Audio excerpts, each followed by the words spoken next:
wabarakatuh. Muslimin muslimat yang dirahmati Allah sekalian, riba adalah merupakan suatu amalan hidup di zaman jahiliyah dan sebelum daripadanya. Artinya junjungan besar kita Muhammad SAW dibesarkan dalam suatu riba, dalam dominan dalam masyarakat Arab jahiliyah, dan kebetulan pula di antara di kalangan keluarga Nabi itu kepada Nabi Al-Abbas bin Muttalib, seorang pengamal riba yang terkenal zaman jahiliyah. Artinya masyarakat yang menerima pakai amalan riba itu satu daripada aktiviti ekonomi yang terpenting. Sepatutnya Nabi kita membesar dalam masyarakat yang macam itu, membesar dan menganjurkan satu agama kalau daripada dia diberi baginda sendiri, bukan daripada Allah Subhanahu Wa Taala, tentulah dia akan menerima pakai riba. Dan untuk menongkak arus amalan yang begitu hebat berlaku, hampir mustahil dapat ditangani dengan baik. Oleh itu, mendatang Quran mengharamkan riba, kita boleh faham dengan mudah. Mengatakan bahawa walaupun riba ketika itu tidak ada R&D, tak ada research, tak tahu apa ada perkembangan dia, dan tak tahu fakta lain yang lebih besar daripada riba, tapi yang nyatanya bahawa dalam Islam mengharamkan riba. Okey, itu yang kita belajar. Yang Nabi sebut yang dalam hadis yang saya bawa beberapa kali sebelum ini, itu adalah prinsip dan formula riba. Barangan riba: emas, perak, gandum, padi, tamar, garam. Itu sebagai satu formula, sebagai satu asas nak memahamkan riba.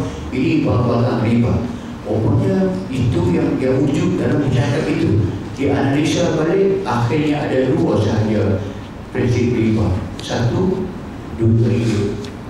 Yang kedua, itu makanan. Okey.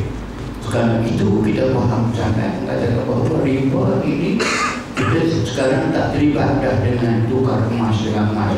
Walaupun ada kadang-kadang kita bawa emas kita yang telah siap pergi ke kedai nak tukar dengan emas baru daripada dia, berlaku itu. Tapi itulah yang dikatakan bahawa adalah az-zahab bil-zahab mislan bi-mislin, ha-a-ha-a. Emas dengan emas adalah sama banyak, sama timbang, tangan beri, tangan menerima sama-sama. Itu asas. Tapi zahab itu dia adalah asas kepada duit ringgit. Sebab itu uang ringgit sebab duit ringgit pun dia punya petik dia adalah emas. Okey. Yang paling banyak sekali terlibat dengan nama riba ini, yang tajuk kita malam ini, riba hutang. So kita dah mengharungi lalu sekali dah tentang hadis Nabi, emas dengan emas, perak dengan perak, pur dengan pur, syair dengan syair, gandum dengan gandum, tamar dengan tamar, gula dengan garam dengan garam. Itu asal. Tapi yang beramal dari dahulu sampai sekarang tidak berubah, walaupun dengan jahiliyah, ialah hutang yang dibayar balik dengan lebih daripada kadar hutang yang dipanggilkan riba hutang, ataupun hutang yang mengundang riba. Itulah yang kekal, tetap kekal dalam mana-mana masyarakat. Bukan bank mana pun, bank beramal dengan hutang, loan, facilities, atau itu maka kita dalam bab kita bincang, saya nak habiskan Sebab riba hutang orang ni walaupun dia panjang, tapi tak bawa kesimpulan yang senang kita faham daripada urutan kitab kita ini. Hutang wang adalah satu keperluan masyarakat yang memerlukan. Dia senang bagaimanapun akan ada orang yang susah. Malah di kalangan orang yang senang pun, orang yang kaya-kaya, mereka lebih berhutang untuk mereka daripada menggunakan wang sendiri. Wang sendiri itu mereka pergi untuk backup, maka pinjam bank. Bila pinjam bank timbul. Kalau pinjam bank sahaja berdasarkan kepada amalan riba yang kita istilahkan dengan konvensional, maka bayaran lebihnya jelas dan ketara. 6% interest, 4% interest, even 1% interest pun tetaplah masuk dalam riba. Itulah yang Kalimah mengatakan bahawa itulah sahaja yang dari amalan manusia setiap zaman, dan khas zaman kita ini, kita berhutang meminta bunga bayar lebih, bayar balik lebih dengan tempoh tertentu. Tempoh kena ada, bila tempoh ada itu maka dia jadi riba.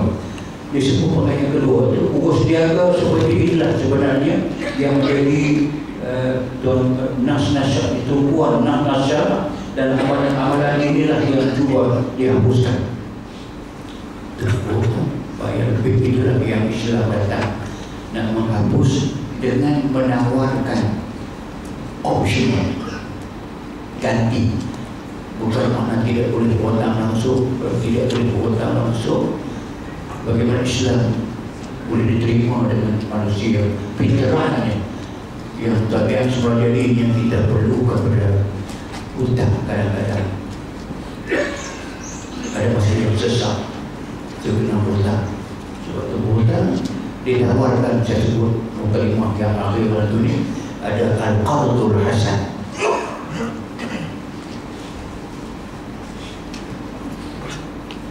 Man yuqridullaha qardan hasanan fayudha'ifahu lahu adha'afan katsiran wallahu yaqbidu yasud wa la yudrikuhu. Siapakah di kalangan kamu, dan ya Allah kepada kita, adik mengalahkan orang berbuat demikian. Man alladhi, siapakah di antara kamu yang nak menghutangkan kepada Allah, namanya qardan hasanan. Qardul hasan, hutang yang cantik dan baik, hutang diberi kerana Allah, bukan Allah nak hutang daripada kita.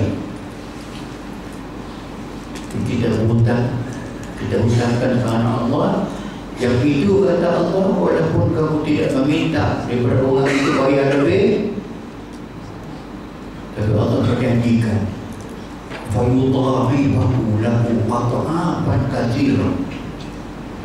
Allah yang berjanji, dia kata kami akan fayudha'ifahu, akan diberikan gandaan pulangan kepadanya, adha'afan katsiran, berganda-ganda banyaknya daripada keuntungan yang kamu expect daripada riba 4%, expect daripada riba 6%, mungkin tinggi dapat 10%. Tapi al-qardul hasan, hutang juga hutang tidak mensyaratkan riba, tak mensyaratkan bayar lebih, itu Allah menjanjikan sebagai pihak yang mengatakan fayudha'ifahu lahu adha'afan katsiran, akan digandakan pulangan kepadanya, adha'afan, berkali-kali ganda, katsiran yang banyak.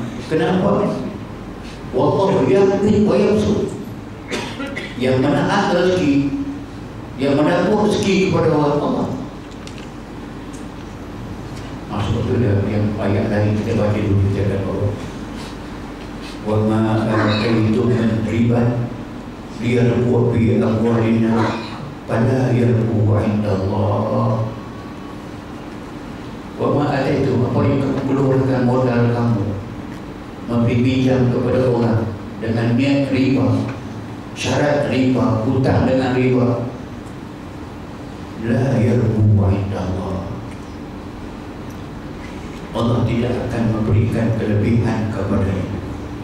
Maknanya nampak boleh dapat untung daripada riba yang dikenakan, tapi dia akan menunggu kerugian yang tinggi, yang banyak bila Allah bertindak.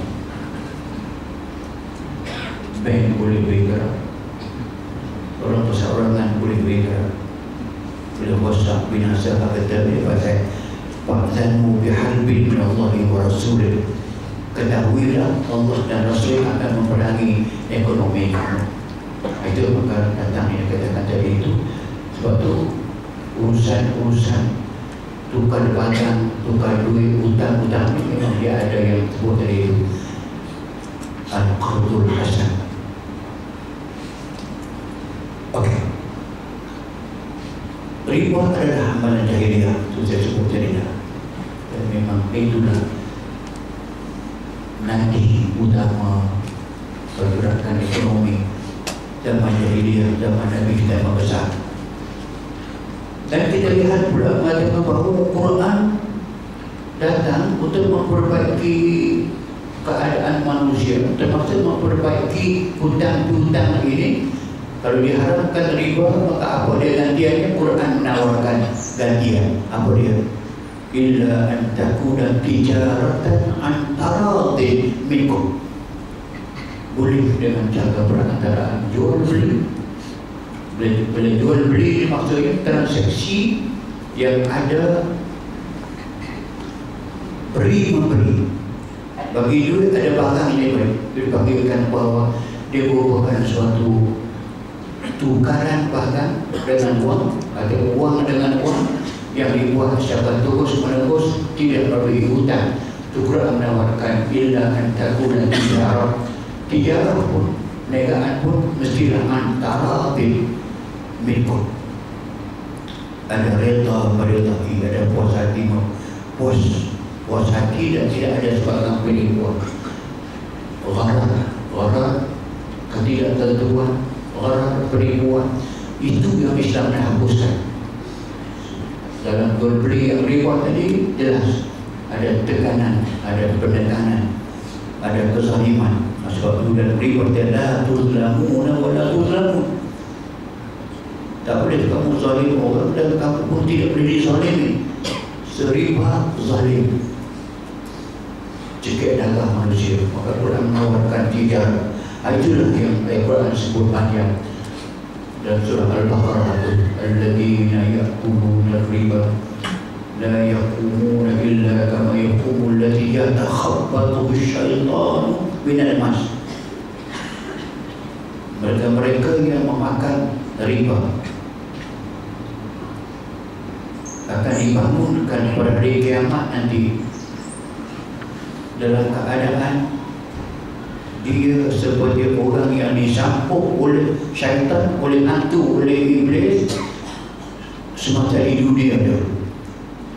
Cuba bayangkan, yatakhabbathu syaitan, orang yang disampuk, diganggu, dirasuk oleh makhluk halus dalam dunia ini. Bagaimana perangai dia ketika itu? Mengaruh, memuntah, memukul orang, memperlupuh, tak pasal-pasal.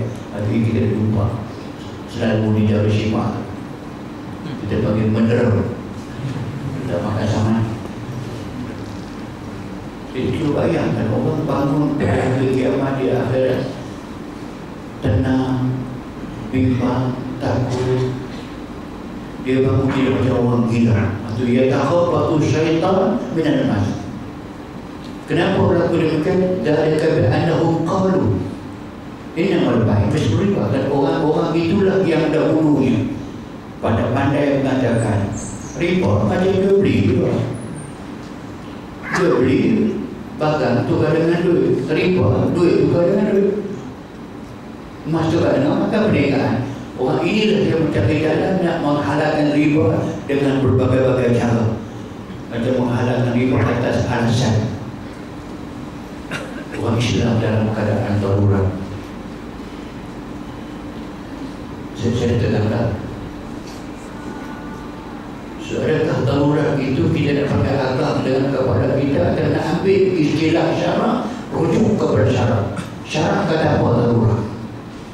Kita akan jumpa dalam mana-mana kita darurat itu maknanya keterpaksaan yang kita kena hadapi sampai ke peringkat nyawa kita boleh melayang, maruah kita akan tercemar, agama kita akan dihina orang, barulah sampai ke peringkat darurat. Tapi kalau sekadar tidak ambil riba, tidak ambil saham yang ada riba, adakah menyebabkan nyawa kita terancam? Adakah agama kita terancam? Adakah maruah kita terancam? Saya tak nampak lagi ada ancaman itu, kerana masih banyak lagi ruang lain yang boleh kita buat untuk mengelak. Kalau terpaksa tak ambil riba sampai nak matilah, masih ruang lain lah kita buka banyak dalam hal perniagaan. Itu dia katakan bahawa dari bi'annahum qalu, kerana mereka lah yang mengatakan innamal bay'u mislu riba. Sesungguhnya kata mereka bayar jual beli itu seperti riba. Tidak. Ahallallahu al-bay'a wa harrama riba.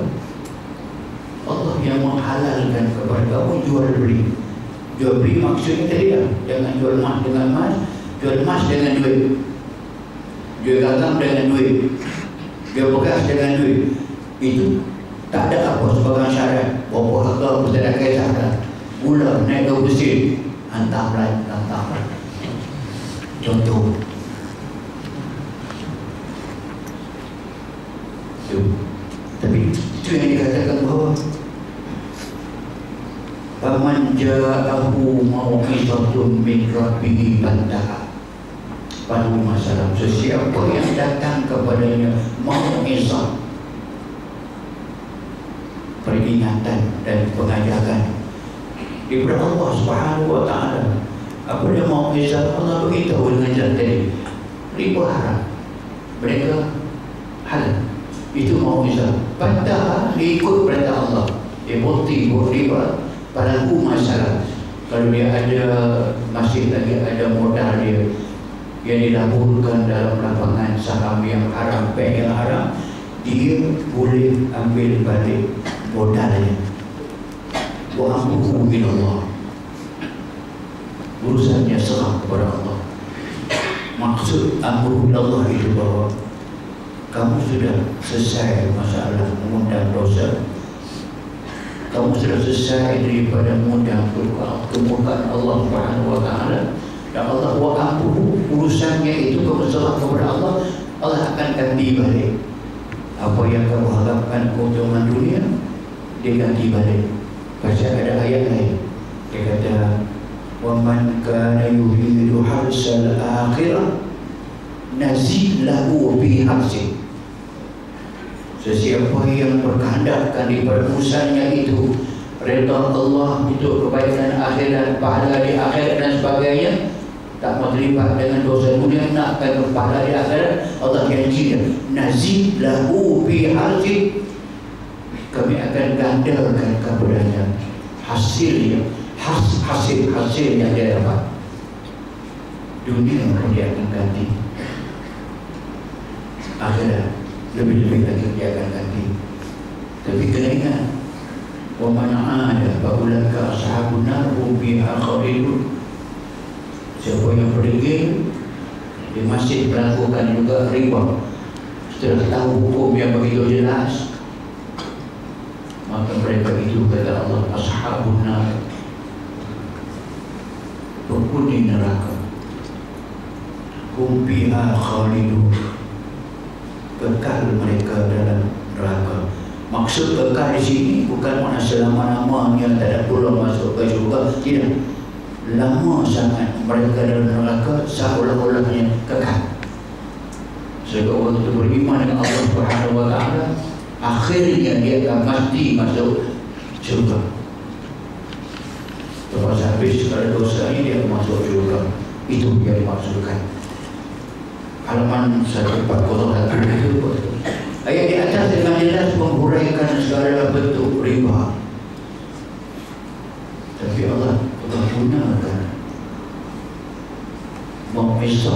Allah untuk menyatakan kepada umat Islam ini tentang arah riba itu, Allah kaitkan dua perkara.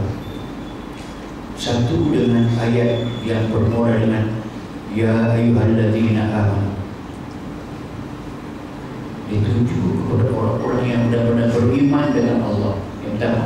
Yang kedua, ittaqullah. Ya ayyuhalladzina amanu ittaqullah wa dharu ma baqiya min riba in kuntum mu'minin. Ada tiga.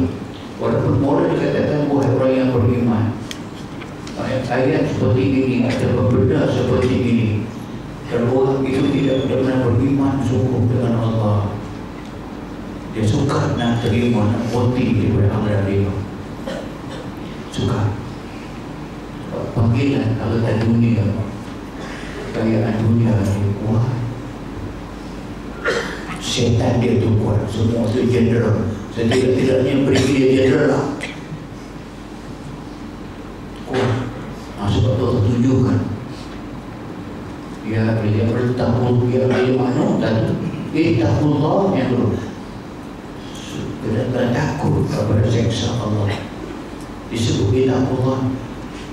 Wa daru ma baqiya min riba in kuntum mu'minin. Yang ketiga, tinggallah kamu ma baqiya min riba. Ma baqiya apa sahaja yang nama riba. Kita belajar itu, riba ada tiga yang besar. Satu riba al-fadli, dua riba nasi'ah, yang ketiga dan yang tak ingat dah, riba riyadi.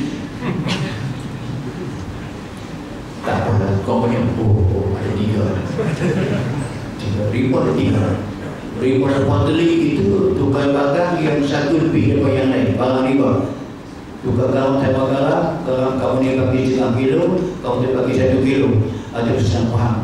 Bukan, kalau dia bagi beras Malaysia satu kantang, dia bagi balik beras syukur 2 kantang. So itu dia bagi riba al-fadli, tak boleh. Riba nasi'ah, bagi hutang duit setahun atau 6 bulan bayar lebih, itu nasi'ah. So riba riyadi ini berlaku pertukaran barang riba, tidak terima barang, tak terima duit dalam majlis akad. Terima bisu, terperiksa, itu riba riyadi. Apa sahaja yang nama riba itu manfaat yang minta riba. Sampai bagi riba, ada nama apa pun nama riba sahaja, wajar penantikan. In kuntum mu'minin, kalau benar-benar kamu orang yang beriman. Seolah-olah ini kalau kamu tak mau jadi orang yang beriman, lantak. Itu mesej. Sebab itu yang di bawah itu dikatakan kita wadaru ma wakil itu mungkin fa'ilam tak malu. Kalau masih insan berdegil juga, bahkan bihamdi min Allah Rasulih, Allah mengisytiharkan perang ke atas kamu, lambat atau cepat. Bila Allah isytiharkan perang, ini maknanya Allah amat murka, Allah amat marah. Kalau orang itu mati, atau kita mati dalam keadaan ketika Allah marah begitu, dia mati dalam keadaan su'ul khatimah, penghabisan hayat yang cukup buruk. Waktu maka disebut sampai kepada tidak sambung ayat itu yang akhir, wa in kana dzu usratin fanadhiratun ila maisarah wa an tasaddaqu khairul lakum in kuntum ta'lamun. Hutang yang memang hutang itu dia tidak boleh bayar, yang sungguh-sungguh tak boleh bayar. Dan kita pun tahu memang tidak ada, dia harapkan dah dapat rezeki di mana jual barang ke tunggu naik, dan tunggu bonus pun dapat setahun setengah tak cukup. Dia benar-benar tak boleh bayar. Maka ada peluang kalau nak bagi. Apa dia katakan? Zu musrah, dia susah nak bayar. Panaziratul ila maisarah. Nazirah bagi tempoh. Bagi tempoh sahaja, tapi jangan minta lebih daripada apa yang kita janjikan. 100 bayar 100, 1,000 bayar 1,000. Penazir lah bagi tempoh balik pun sama juga, jangan lebih. Kalau tempoh diberi keuntungan kemudian tak sama, maka itu riba ini, itu riba. Bagi tempoh pun dia tidak boleh bayar juga. Dan kita kadang-kadang ada yang macam tu.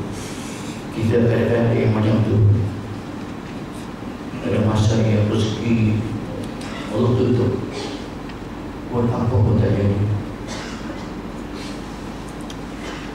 Dan kebuatan ke orang tak membagi. Ada usaha kesian bagi, bila bagi memanglah tak boleh bayar. Bila bayar bagi tempoh tidak bayar juga. Sinilah akhlak Islam. Allah menawarkan satu yang amat beruntung. Wa antasaddaqu khairul lakum in kuntum ta'lamun.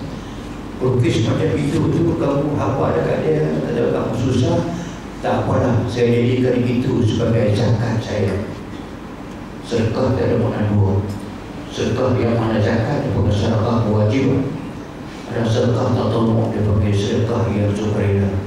Sebab itu yang harta zakat dibagikan kepada asnaf yang dikatakan innamas sadaqatu lil fuqara wal masakin wal 'amil 'alaiha wal mu'allafati qulubuhum wa fil riqab wal gharimin. Sebab sabil ujung tu innamas sedekah.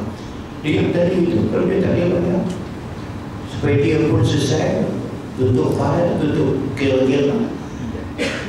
Saya jadikan sebagai zakat kepada kamu, terimalah. Supaya dia tak pernah tak payah bayar. Tersebut sedekah tak apa.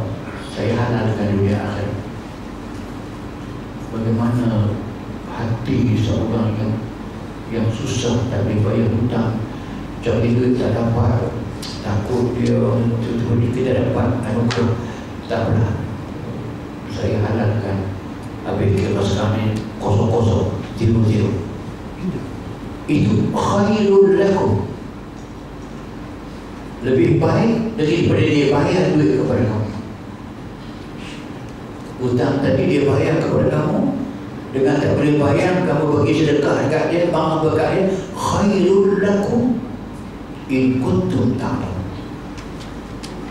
Lebih baik itulah kepada kamu kalau kamu mengetahui. Tapi selalu kita dengar, orang tak bayar, aku tak halal dunia akhirat. Dunia pun tak halal dah. Dia tak halal ni, akhirat akan tangguh.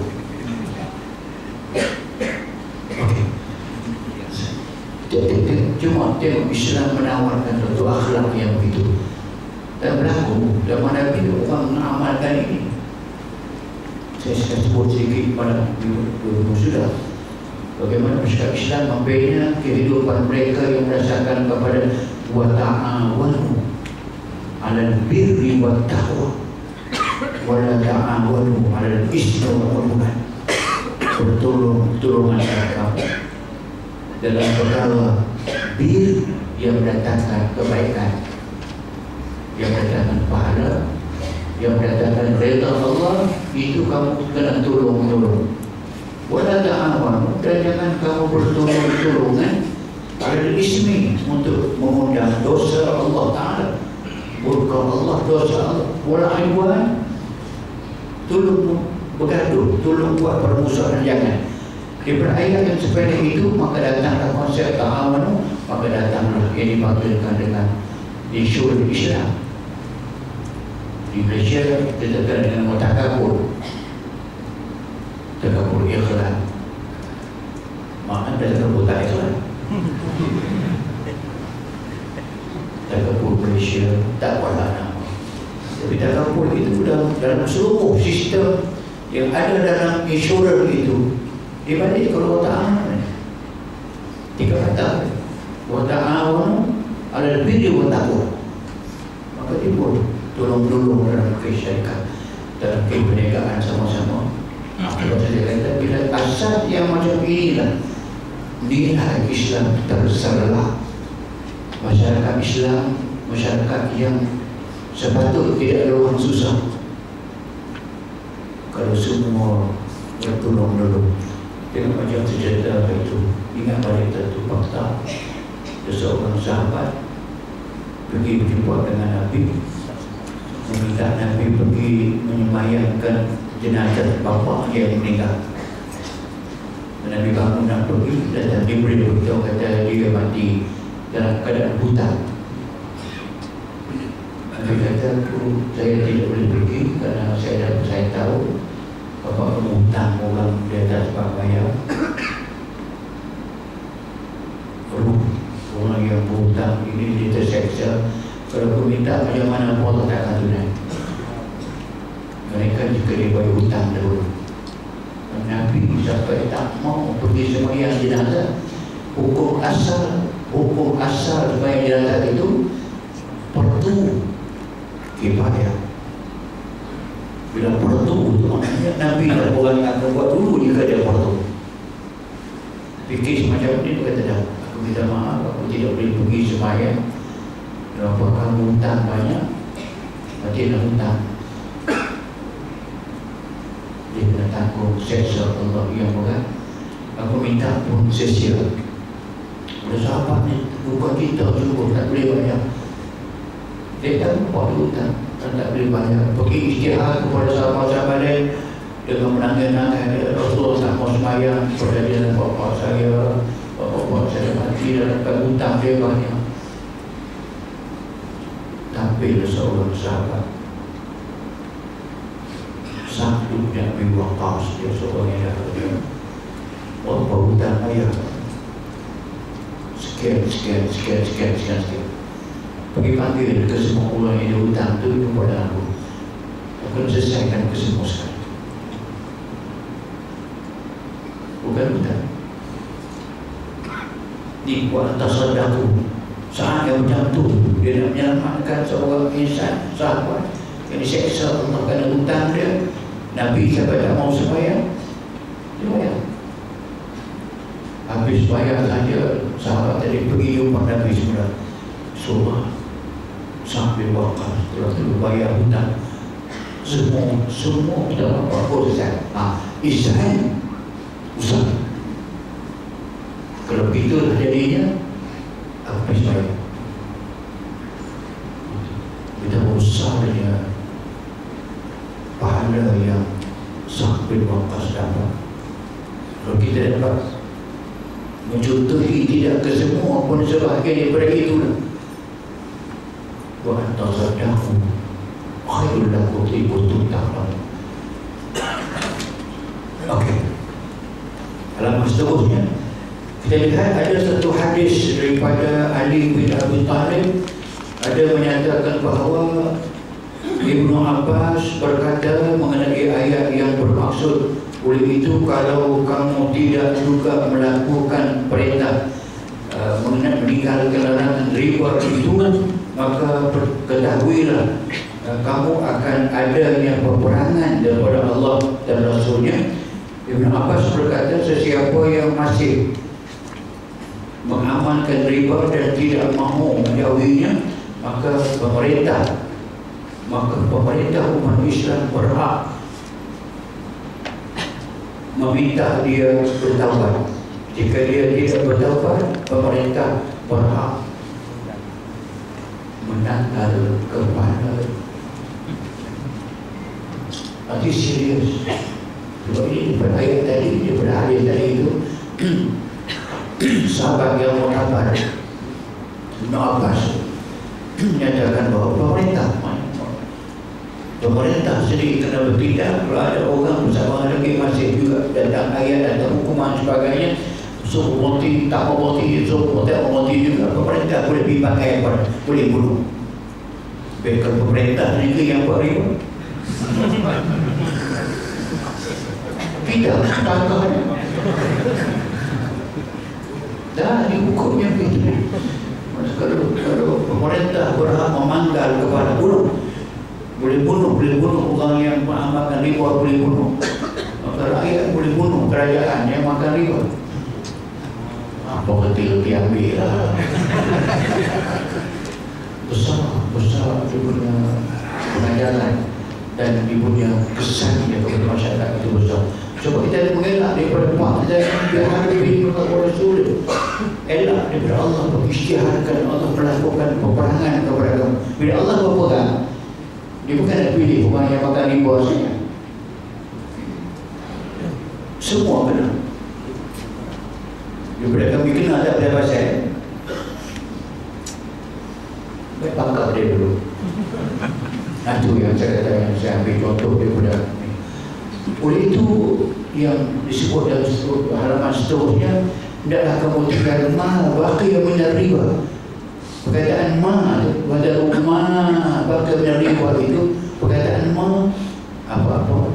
Dan ayat ini bagi mereka yang memahami bahasa Arab merujuk kepada semua jenis riba, walau sekecil mana sekalipun jumlahnya.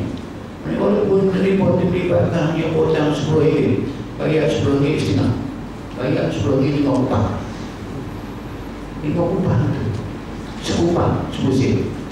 Ya, bagi sedikit banyak jenis riba apa pun tidak boleh. Yang nama riba boleh puluhan %. Ada nama riba tu pada rumah bagian riba dia, maksudnya jangan buat sekali-kali. Ada ganti, saya beritahu, saya ulang balik. Ada ganti dia, jangan gunakan istilah interest riba tu. Kita guna istilah bagi usulul khidmah. Al-khidmah, khidmah ada bayaran dia. Macam istilah al-ji'alah ataupun al-ju'alah dibaca, al-ji'alah dibaca.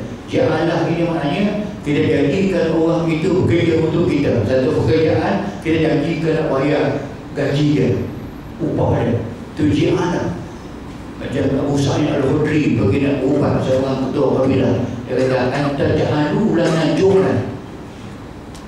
Aku boleh buat benda tu, tapi kamu tak nak bayar betul, bayar upah aku. Setuju aku buat, tak setuju aku tak buat. Maka itu boleh. Tapi kalau yang atas nama ji'alah boleh, khidmah boleh, banyak lagi yang boleh, upah-upah boleh, semua boleh. Mengapa nak gunakan istilah faedah ataupun riba? Interest yang bermakna riba. Jabatan government law, syarikat-syarikat yang menawarkan hutang dan sebagainya. Kenapa? Pasti kan kita gunakan istilah khidmah ataupun ju'alah. Adapun prinsip lain banyak lagi. Macam prinsip al-mudharabah. Ada mudharab, ada mudharib, ada pemodal, ada orang yang bekerja. Untung tidak begitu. Untung aku ambil 60%, ambil 40%. Dan sebagainya, maka tetap lagi boleh. Tapi dipanggilkan yang nama riba itu ma baqiya, sekecil mana pun, sebanyak mana ada nama riba mesti kena tinggal, tidak boleh. Pada berusaha Assalamualaikum, kan makna tak boleh sampai kepada modal kita pun terbun lebuh dan hancur sama dah. Ambil modal balik dan buat benda lain yang halal, yang mengundangkan kebaikan. La taslim wala tuslam. Artinya prinsip riba, konsep riba, amalan riba kita ini jelas ada kezaliman. Zalim. Bila zalim, mana boleh orang yang buat mungkin dia buat kezaliman, dia mati dalam keadaan dia menzalimi orang lain. Mana boleh orang zalim masuk dalam syurga? Sebab itu digunakan la tazlimu, kamu tidak boleh menzalimkan orang. Wala tuzlamun, mereka pun tidak boleh dizalimi. Artinya prinsip riba itu menggunakan kerugian. Seterusnya ini yang saya lupa tapi tak akan keluar daripada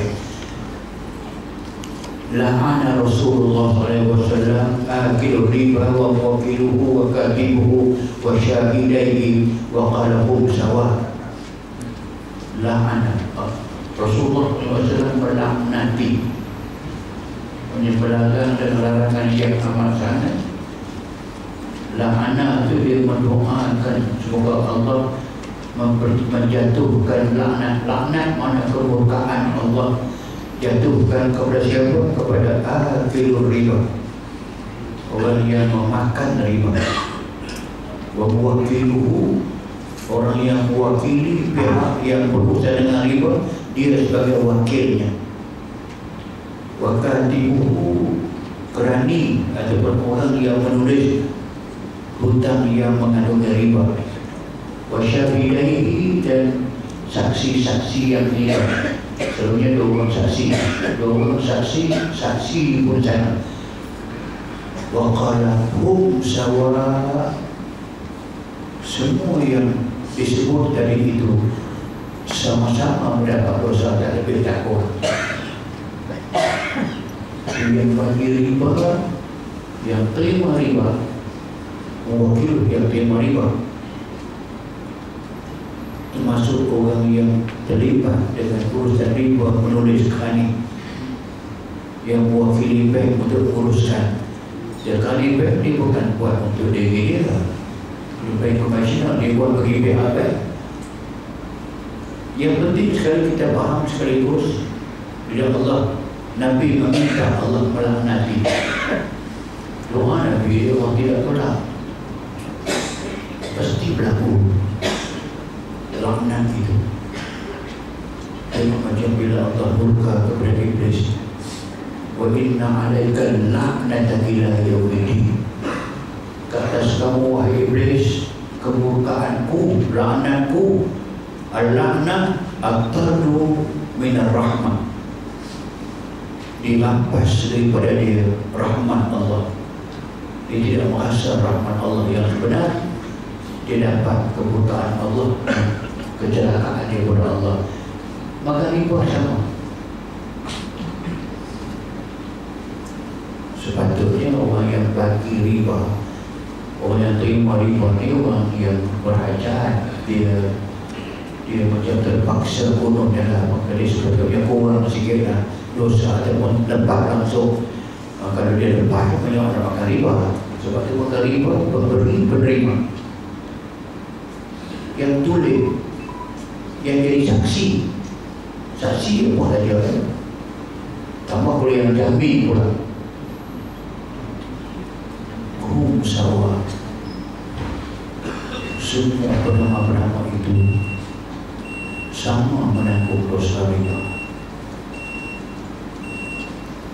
Sebab itu masuk dalam yang ijtanibu as-sab'al mubiqat.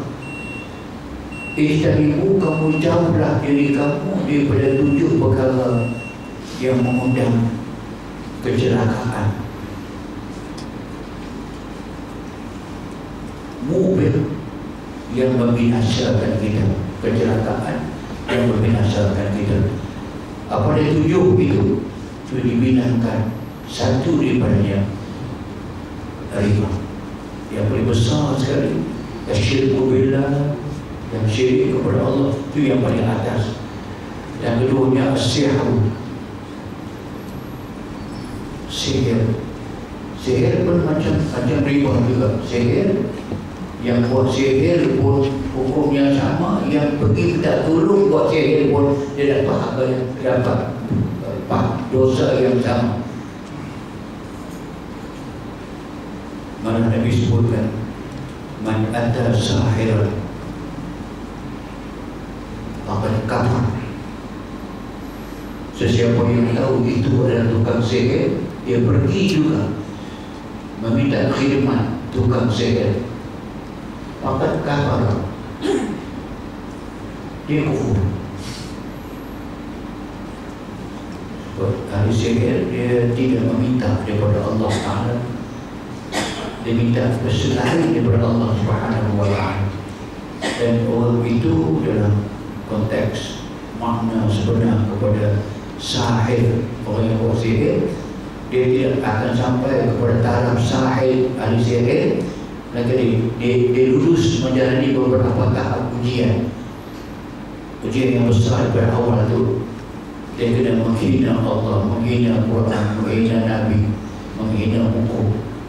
Dia kena buat apa lagi yang diminta, berzina dengan anak dia, berzina dengan cucu dia, minta dibunuh orang itu, ambil darah dia. Semua amalan-amalan yang amat besar dosa dia. Dia tidak akan berlaku demikian kepada orang yang kufur. kepada Allah. Sebab itu man ata sahir faqad kafar. Ada pergi saya. Tahu kata dia ahli sihir. Ahli sihir. Kufur. Seperti mati hadis Nabi, hadis sahih. Ijtahid, kamu jauhilah diri kamu as-sab'al mubiqat, 7 perkara yang akan mengundangkan kecelakaan besar, yang akan memusnahkan kamu. Yang besar adalah asyiriku billah. Yang kedua syirik juga, syikibro, sihir. Yang ketiga qatlun nafs, membunuh jiwa. Tidak kira jiwa, tidak kira roh. Nyawa itu nyawa orang besar, orang kecil, orang dewasa, ataupun anak yang nak dilahirkan.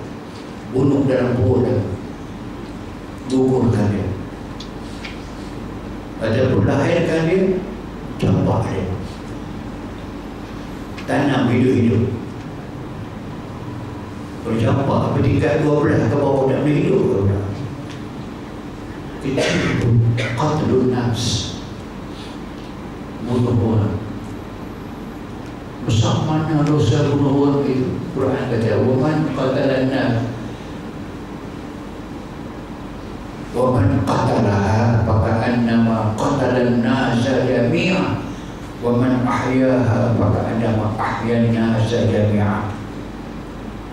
Waman qatalah, sesiapa yang mengambil tindakan, dia bunuh satu jiwa, satu nyawa, mati dia perbuatan dia.